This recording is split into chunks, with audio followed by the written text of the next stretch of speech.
He, passionate, studious, austere, and having already a bride in his art, she, a maiden of rarest beauty, and not more lovely than full of glee, all light and smiles, and frolicsome as the young fawn, loving and cherishing all things, hating only the art which was her rival, dreading only the palette and brushes and other untoward instruments which depraved her of the countenance of her lover.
It was thus a terrible thing for this lady to hear the painter speak of his desire to portray even his young bride. But she was humble and obedient, and sat meekly for many weeks in the dark, high turret chamber where the light dripped upon the pale canvas only from overhead. But he, the painter, took glory in his work, which went on from hour to hour and from day to day.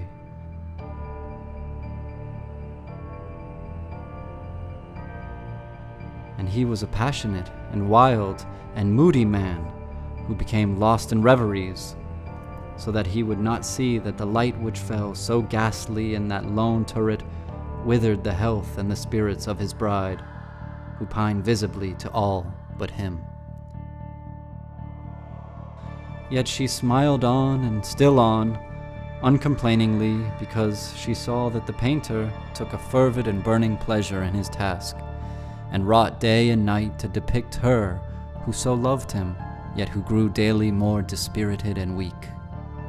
But at length, as the labor drew nearer to its conclusion, there were admitted none into the turret.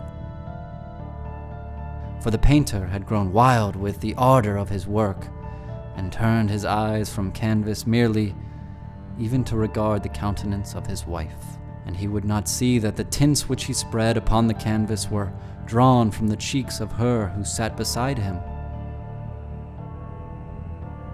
And when many weeks had passed, and but little remained to do, save one brush upon the mouth and one tint upon the eye, the spirit of the lady again flickered up as the flame within the socket of the lamp. And then the brush was given, and then the tint was placed, and for one moment the painter stood entranced before the work which he had wrought. But in the next, while he yet gazed, he grew tremulous and very pallid and aghast, and crying with a loud voice, "This is indeed life itself," turned suddenly to regard his beloved.